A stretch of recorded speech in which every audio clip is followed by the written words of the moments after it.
हिंदी में एक कहानी है पंच परमेश्वर, जिसको हमारे कथा सम्राट प्रेमचंद जी ने लिखा है।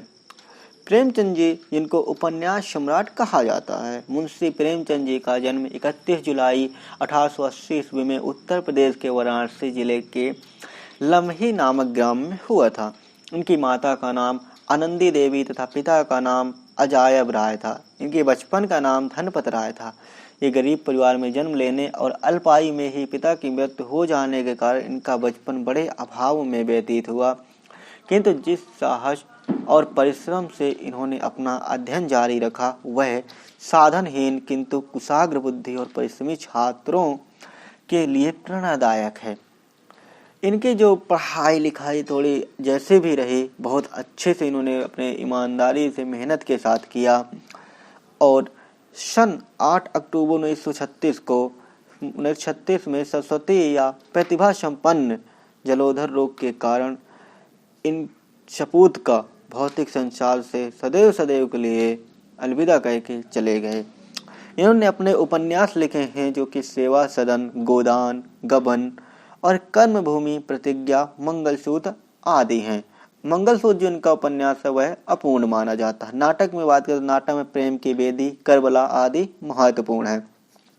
इनका जीवन चरित्र में तलवार का त्याग और कलम इनका जीवन चरित्र है और साहित्य निबंध में कुछ विचार हैं। संपादित जो इनका ग्रंथ है वह है गल्प समुच्चय और अनुदित में अहंकार, चांदी की डिबिया, जंगल की कहानियां, सुखदास आदि हैं। कहानी संग्रह इनका जो है कि प्रेमचंद की सभी कहानियां मानसरोवर में 8 भागों में संकलित हैं। तो इनके जो कहानी है पंच परमेश्वर, हम पंच परमेश्वर कहानी का सार समझेंगे कि यह कहानी का सार क्या है, सारांश क्या है। प्रेमचंद जी की कहानी पंच परमेश्वर सन 1916 में प्रकाशित हुई थी। यह 2 मित्रों की कथा है जिसका सार इस प्रकार है कि जुम्मन शेख और अलगू चौधरी बचपन से ही दोस्त थे।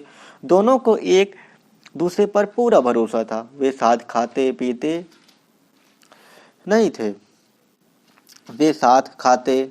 थे। धर्म भी उनके अलग अलग थे, केवल विचार मिलते थे। यही उनकी मित्रता का आधार था। जुम्मन की एक बूढ़ी खाला, जिसको उर्दू यानी उनकी जो लैंग्वेज होती है उसमें मौसी, जो हमारे हम जैसे हिंदी में मौसी कहते हैं वैसे वो लोग खाला कहते हैं, तो खाला थी। उनके पास थोड़ी सी जमीन जायदाद थी। जुम्मन ने उसे फुसलाकर जायदाद अपने नाम लिखवा ली। तब तक दान पत्र की रजिस्ट्री नहीं हुई थी। खाला का खूब आदर होता था। रजिस्ट्री होते ही सब कुछ बदल गया। अब खाला को सूखी रोटी, कड़वे बोल ही सुनने को मिलते थे। कुछ दिन तक खाला जान ने सुना और सहा। जब और न सह सकी तो जुम्मन से कहा कि मुझे हर महीने कुछ रुपए दे दिया कर, मैं अलग खा पका लूंगी। जुम्मन ने रुपए देने से मना कर दिया। इस पर खाला ने पंचायत करने की धमकी दी। पढ़ा लिखा होने के कारण जुम्मन का बहुत मान था। वह जानता था कि जीत उसकी ही होगी। कई दिनों तक बूढ़ी खाला हाथ में लकड़ी लिए घर घर घूमी। सब लोगों से पंचायत में आने के लिए कहा। किसी ने हाँ हूं करके टाल दिया, किसी ने उल्टे उन्हें ही गालियां दी। चारों ओर से घूम घाम कर बेचारी अलगू चौधरी के पास गई। जब अलगू चौधरी के पास आई तो अलगू से भी पंचायत में आने के लिए कहा। अलगू ने कहा कि आ तो जाऊंगा पर मुंह न खोलूंगा। जुम्मन से मेरी पुरानी दोस्ती है, उससे बिगाड़ नहीं कर सकता। इस पर खाला ने कहा कि क्या बिगाड़ के डर से ईमान की बात ना कहोगे। खाला चली गई और अलगू बहुत देर तक यही बात सोचता रहा। शाम के समय जब पेड़ के नीचे पंचायत बैठी, खाला ने पंचों को अपना दुख सुनाया और न्याय मांगा। फिर सरपंच बनाने की बारी आई। पूछने पर जुम्मन ने कहा कि खाला जिसे चाहे उसे बनाए, मैं भी पंच का फैसला मानने को तैयार हूँ। तब खाला ने अलगू को सरपंच बनाया। जुम्मन खुश हो गए कि अब तो जीत उसकी ही होगी, पर अलगू कतराने लगा। तब खाला बोली, दोस्ती के लिए कोई अपना ईमान नहीं बेचता। पंच ना किसी के दोस्त होते हैं ना दुश्मन, पंच के दिल में खुदा बसता है। अलगू चौधरी सरपंच बना।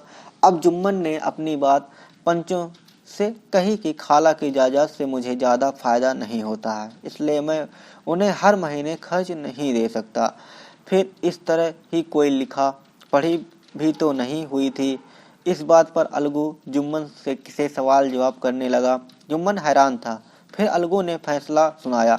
खाला को खर्च देने लायक लाभ तो जायदाद से हो ही जाता है। अगर जुम्मन खर्च नहीं देगा तो दान पत्र की रजिस्ट्री रद्द कर दी जाएगी। फैसला सुनकर जुम्मन दंग रह गया।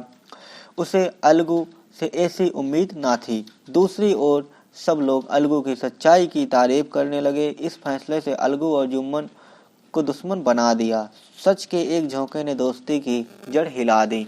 जुम्मन हर समय बदला लेने की सोचने लगा। शीघ्र ही उसे यह अवसर मिल गया। पिछले साल अलगू मेले से बड़े बड़े सींगों वाले एक जोड़ी बैल खरीद लाया था। पंचायत के 1 महीने बाद ही एक बैल मर गया। अब एक बैल से क्या होता, इसलिए अलगू ने उसे गांव के बनिए समझू साहू को बेच दिया। साहू ने 1.5 रुपए में बैल खरीद लिया। 1 महीने बाद दाम चुकाने की बात हुई। समझू साहू गांव से गुड़ घी लाद कर मंडी ले जाते थे। फिर मंडी से तेल नमक लाद कर गांव में बेचते थे। नया बल पाया तो दिन में 3-4 चक्कर लगाने लगे। पशु के साथ पशु जैसा बर्ताव भी ना किया, ना ठीक से चारा दिया, ना पानी। आखिर एक दिन कोड़े की मार खाते खाते बैल जो गिरा, फिर कभी ना उठा। कई महीने बाद अलगू बैल के दाम मांगने गए। समझू साहू और उसकी पत्नी ने उसे बहुत डांटा कि मरा सा बैल दिया था, उस पर दाम मांगने चले आए। यहाँ तो जन्म भर की कमाई लुट गई। अलगू 1.5 रुपए गंवाना नहीं चाहता था। लोगों ने उन्हें पंचायत करने को कहा, वे मान गए। तीसरे दिन शाम को उसी पेड़ के नीचे पंचायत बैठी। समझू साहू ने जुम्मन शेख को सरपंच बनाया। अलगू निराश हो गया पर कुछ बोला नहीं। सरपंच बनते जुम्मन ने जिम्मेदारी आ गई।